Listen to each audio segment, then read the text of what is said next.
Good morning. It's Granny B. Hello to everybody.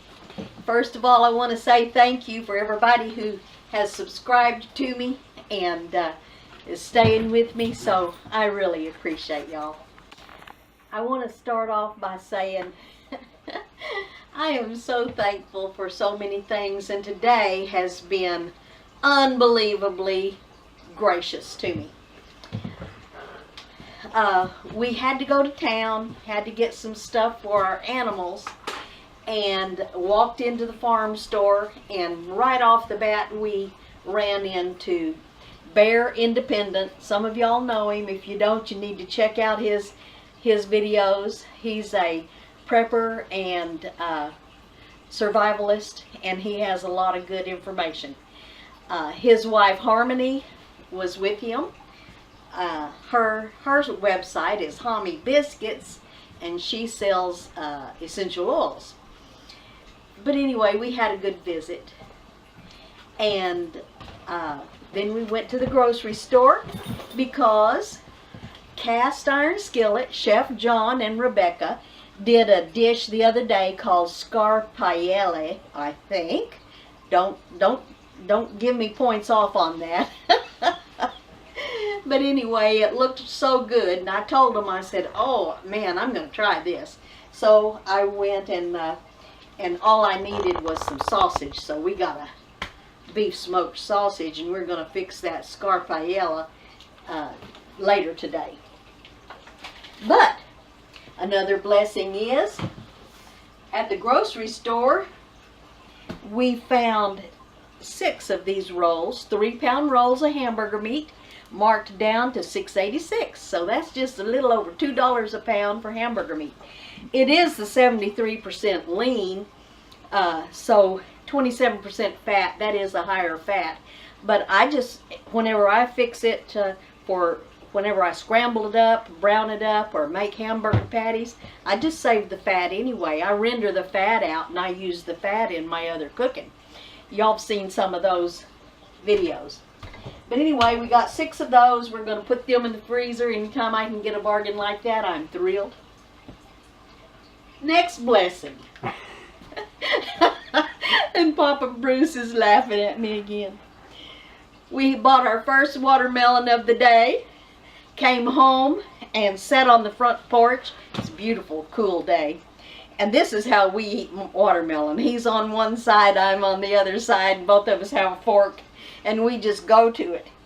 Now, we've got our ducks out there, so we didn't, usually we'll get a spoon and we'll scrape this baby out, but since we have ducks now, we left them a little bite or two. And they're going to enjoy that, I'm sure. But the biggest one more blessing I forgot. As we were coming home, there was a beautiful doe deer standing right by the road watching us as we went past, and Bruce slowed down and we waved at her and talked to her and said, how you doing, pretty girl? And she just turned around and went back off into the woods. So, you know, whenever you're in an attitude of gratitude, it's like the Heavenly Father just makes things work in your favor. The other day I was watching a Stringfield Ridge Farms with Lee and Rebecca. They were walking through their forest, and she had found some tiny new poke salads coming up, just about the right size that you really want to get them and break them off. And so I responded to her that I hadn't found any poke on this property yet, and I really do like poke.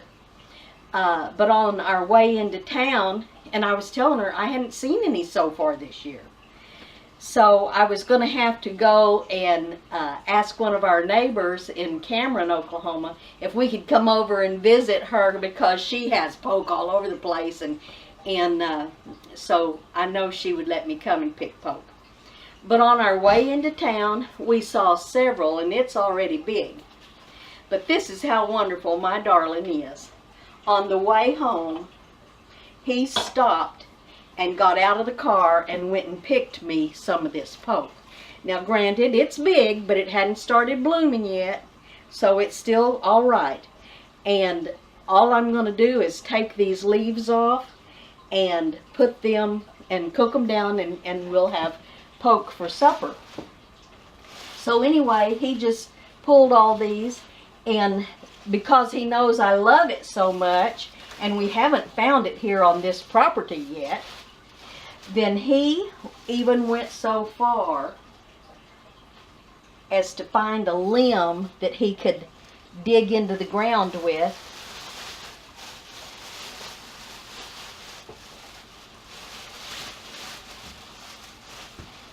And he dug up this big old root for me. So guess what I'm going to do today? I'm going to cut off these big stems. Here's some little sprouts.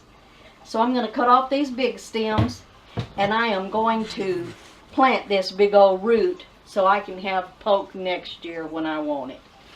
So what other husband would stop on the side of the road and dig poke root for you? I don't know. But at the same time, he also pulled these red clovers. In Oklahoma and Arkansas, they plant red clover along the sides of the road to prevent erosion in case of hard rains or anything like that. And it's much easier to maintain a roadway shoulder with something that'll hold the ground in. So they plant this red clover. This doesn't look that pretty. It's already bloomed and lost its flowers, but it has some root there, and I'm going to see if I can't root it, and then I'm also going to see if this will go ahead and seed for me, because I'd love to have some red clover growing in our backyard. So anyway, that's my story for today. I hope you like it. Oh, one more thing. Nanny over at Hootenanny wants us to get together, wants me and her to get together and do something with poke salad, because we have different opinions on how you're supposed to cook poke. And so one of these days we're going to get together. So I just want to give a shout out to Nanny. Here's your challenge. We're going to put this aside and have it, so whenever we can get together, I'll make my famous creamed poke salad, poke greens, and you can do your poke greens however you do, and we'll just have a good feast one of these days soon, hopefully. So, y'all have a good day. Mine's been fantastic. Thank you.